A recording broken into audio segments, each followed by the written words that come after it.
रहीम। अस्सलाम वालेकुम रहमतुल्लाहि व बरकातुहू। 9th क्लास चैप्टर नंबर 5 का आज का जो हमारा टॉपिक है मियोसिस। सबसे पहले मियोसिस की डेफिनेशन, उसके बाद इसकी दो फेजेस मियोसिस फर्स्ट और सेकंड, और उनकी जो डिटेल है हम यहाँ डिस्कस करते हैं। मियोसिस की डेफिनेशन ये है कि meiosis is the type of cell division in which one diploid parent cell divides twice and produces 4 haploid daughter cells. Definition दोबारा से सुने। Meiosis is the type of cell division in which a diploid parent cell divides twice and produces 4 haploid daughter cells. Meiosis cells की ऐसी तकसीम है कि जिसमें एक diploid parent cell eukaryotic cell divide होता है 2 दफ़ा और 4 हैप्लॉयड डॉटर सेल्स पैदा करता है। तो डिप्लॉयड और हैप्लॉयड में जो डिफरेंस है वो आप सुन लीजिए। डिप्लॉयड का क्या मतलब होता है? Diploid the cells which have chromosomes in the form of pairs. Diploid वो सेल्स होते हैं कि जिनमें क्रोमोसोम जोड़ों की शक्ल में होते हैं, और जो हैप्लॉयड है haploid cells the cells which have chromosomes half in number. Diploid की निस्बत जो हैप्लॉयड सेल्स हैं इनमें क्रोमोसोम्स तादाद में आधे होते हैं, and chromosomes are not in the form of pairs. Diploid को 2n से शो करते हैं, जबकि हैप्लॉयड को 1n से ज़ाहिर किया जाता है। तो मियोसिस में एक डिप्लॉयड सेल जो है वो 4 हैप्लॉयड सेल्स पैदा करता है, और ये चारों जो है ये यूकैरियोटिक सेल्स होते हैं।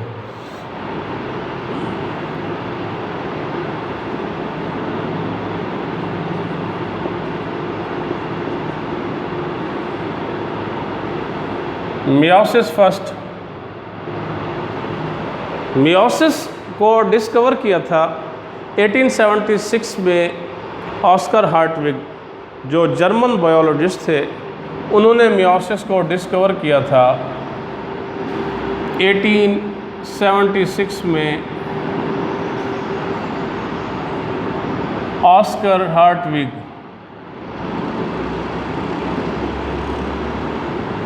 जर्मन बायोलॉजिस्ट थे, इन्होंने डिस्कवर किया था मियोसिस को, और फिर डिस्क्राइब भी किया था इसकी स्टेजेस, इसकी फेजेस को।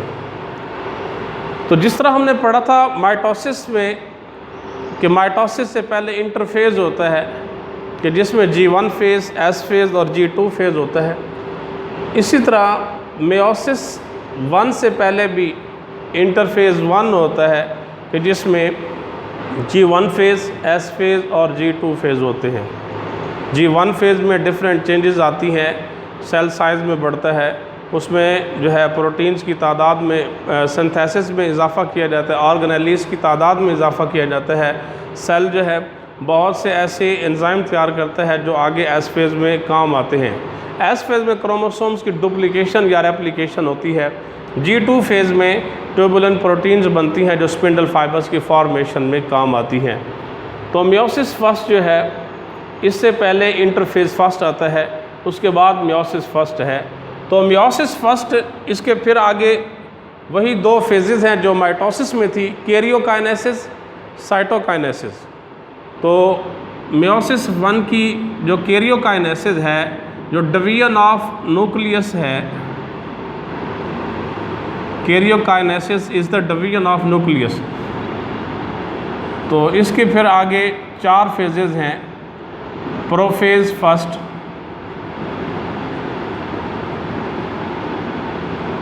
मेटाफेज फर्स्ट,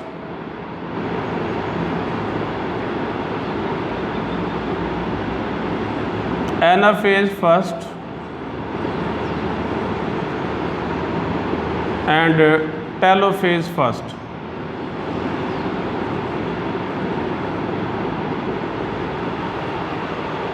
यहाँ हम प्रोफेज फर्स्ट पहले डिटेल से स्टडी करते हैं। Prophase first,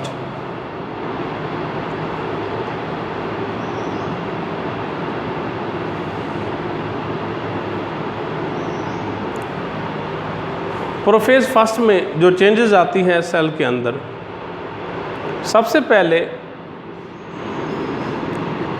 chromatin material condense होता है और क्रोमोसोम्स बनते हैं। क्रोमोसोम्स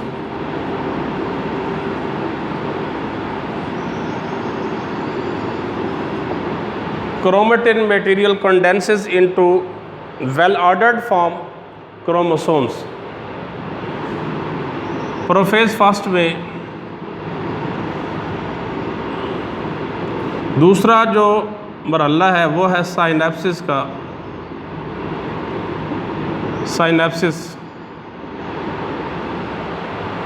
साइनेप्सिस जो है एक ऐसा प्रोसेस है कि जिसमें क्रोमोसोम्स जोड़ों की शक्ल में आ जाते हैं।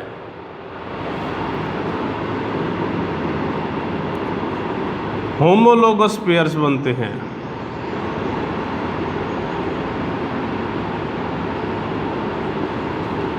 Homologous pairing of chromosomes.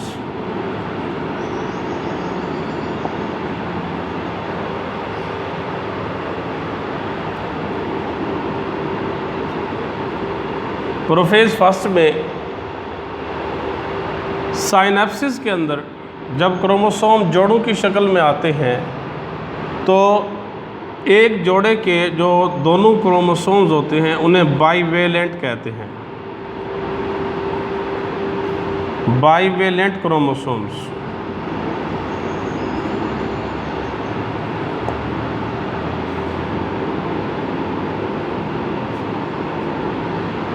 एक बाईवेलेंट के अंदर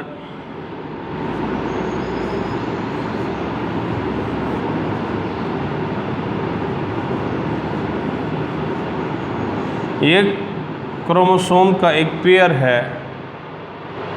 एक बाईवेलेंट के अंदर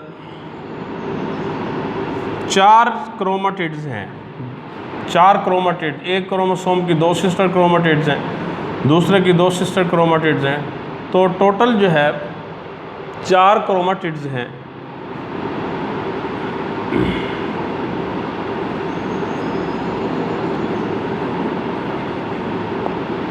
इस वजह से एक बाईवेलेंट को टेट्राड भी कहते हैं। Tetra mean 4 because A bivalent contains 4 chromatids, so it is also called tetrad। Chromosomes homologous pairs बनाते हैं तो इस प्रोसेस को साइनेप्सिस कहते हैं। एक जो पेयर है क्रोमोसोम्स का उसमें 2 क्रोमोसोम्स होते हैं तो ये बाईवेलेंट कहलाता है।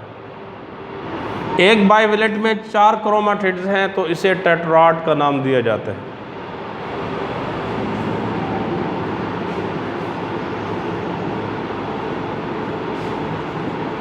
कियास्मेटा। ये जो क्रोमोसोम्स हैं जो होमोलोगस पेयर्स हैं, ये कुछ मकामात पे इनके नॉन सिस्टर क्रोमेटिड्स एक दूसरे के साथ अटैच होते हैं। ये जो पॉइंट्स ऑफ अटैचमेंट्स होते हैं इन्हें कियास्मेटा का नाम दिया जाता है।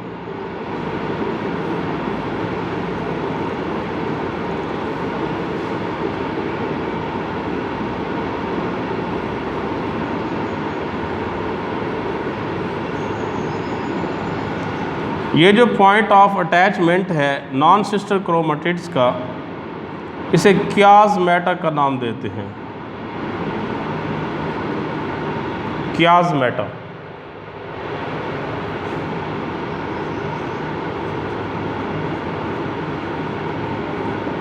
Crossing over. कियास्मेटा के मकाम पर नॉन सिस्टर क्रोमेटिड्स एक होमोलोगस जोड़े के जब आपस में अटैच होते हैं तो वहाँ एक्सचेंज ऑफ सेगमेंट्स करते हैं, अपने हिस्सों का तबादला करते हैं। इस प्रोसेस को क्रॉसिंग ओवर कहते हैं। डेफिनेशन को इस तरह से करते हैं कि At the point of chiasmata, the non-sister chromatids of a homologous pair exchange their segments. This phenomenon is called crossing over.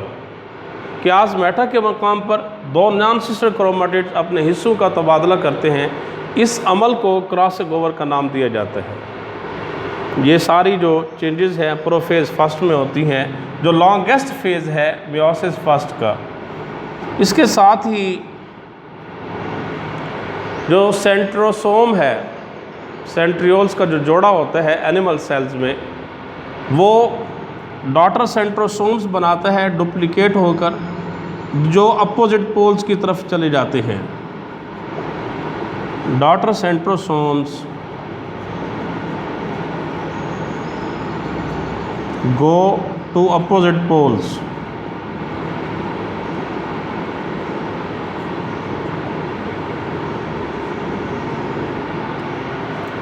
इसी तरह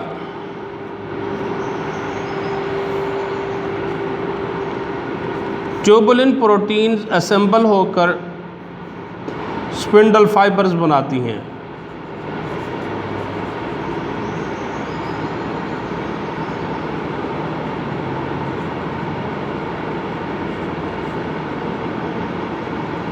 assemble and form spindle fibers.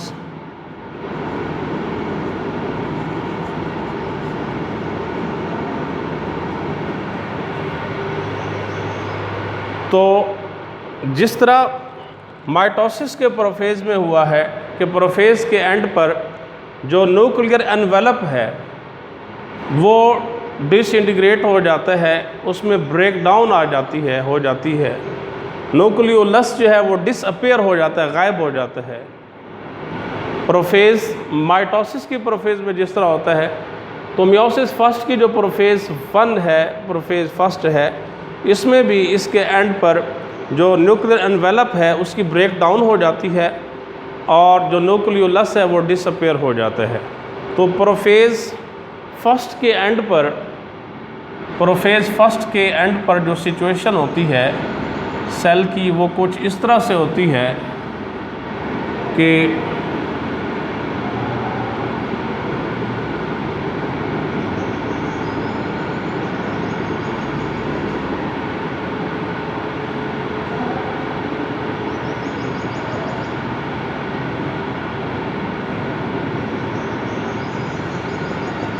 Nuclear envelope की ब्रेक डाउन हो चुकी होती है।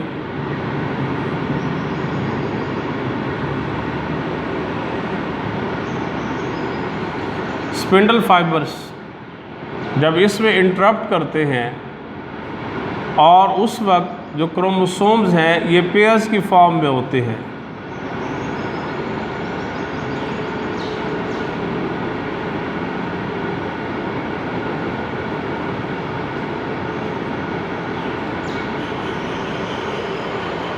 अपोजिट पोल से आने वाले स्पिंडल फाइबर्स जो आकर क्रोमोसोम्स के काइनेटोकोर से जुड़ते हैं, काइनेटोकोर फाइबर्स कहलाते हैं। और जो स्पिंडल फाइबर्स एक दूसरे के साथ अटैच होते हैं वो नॉन काइनेटोकोर फाइबर्स कहलाते हैं। तो ये काइनेटोकोर और नॉन काइनेटोकोर फाइबर्स जो है ये भी अपने मुताल्लिका पोजीशन पर आ चुके होते हैं, अटैच हो चुके होते हैं। प्रोफेज 1 के बाद दूसरा मरहला है मेटाफेज 1।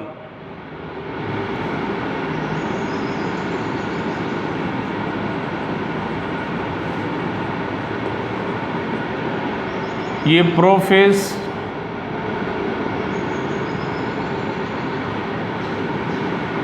प्रोफेज फर्स्ट के सेल में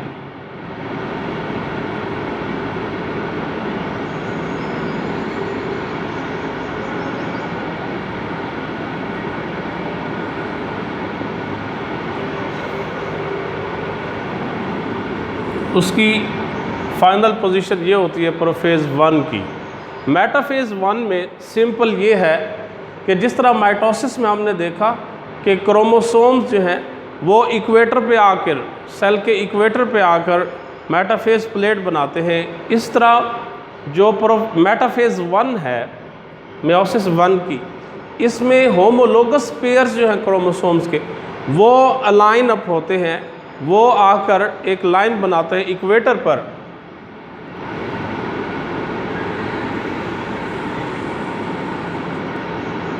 सेल के इक्वेटर पर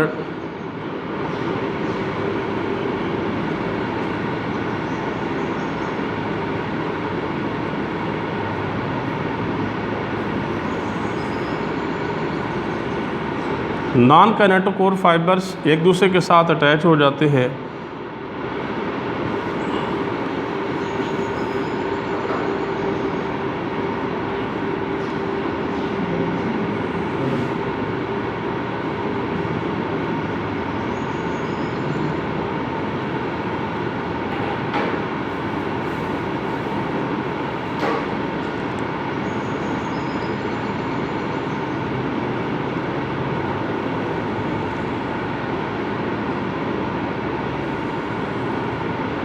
जो काइनेटोकोर फाइबर्स हैं, जब ये होमोलोगस पेयर के साथ अटैच होते हैं उसकी काइनेटोकोर के साथ,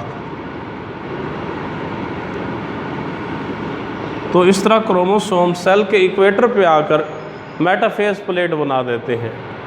मेटाफेज 1 के अंदर, मेटाफेज 1 के अंदर जो होमोलोगस पेयर्स हैं अलाइन अप होते हैं और मेटाफेज प्लेट बना देते हैं। उसके बाद है एनाफेज 1।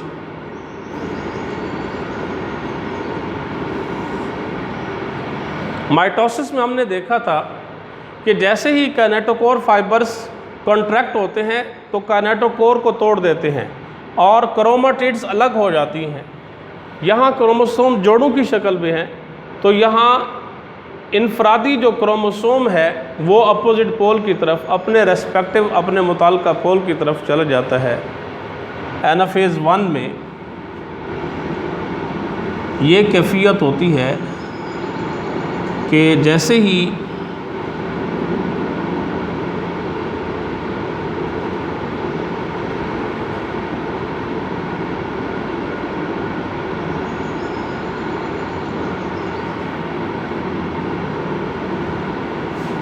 नॉन काइनेटोकोर फाइबर्स ये भी अलग हो जाते हैं एक दूसरे से। जो काइनेटोकोर फाइबर्स हैं ये इंडिविजुअल क्रोमोसोम को लेकर अपने रेस्पेक्टिव पोल की तरफ आते हैं।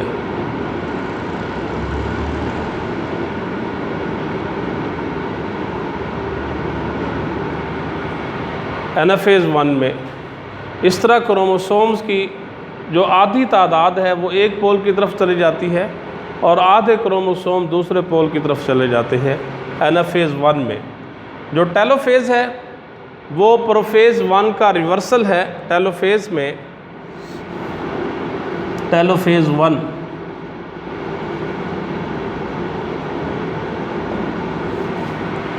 टेलोफेज 1 में जो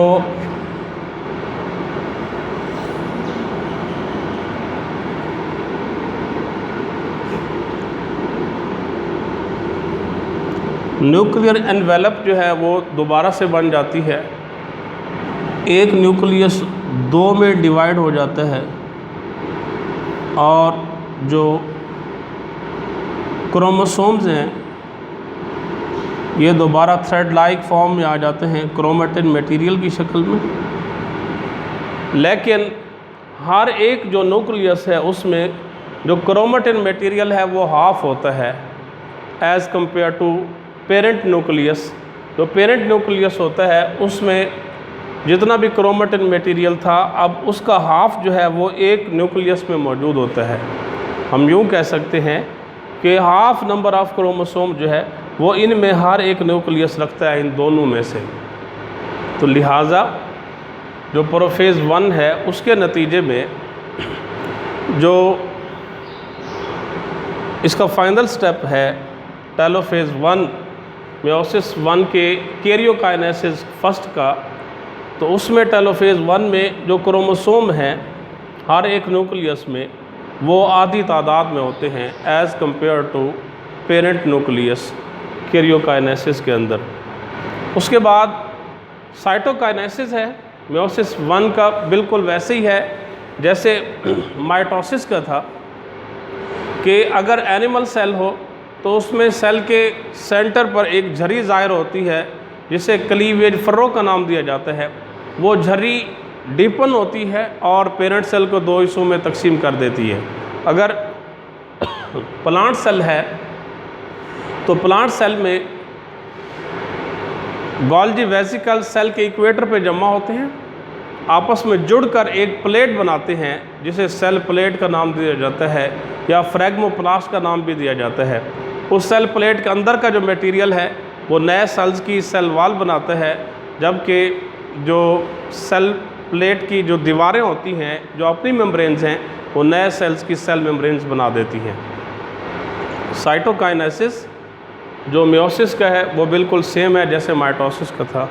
नेक्स्ट इंशाल्लाह हम मियोसिस सेकंड और सिग्निफिकेंस ऑफ मियोसिस डिस्कस करेंगे।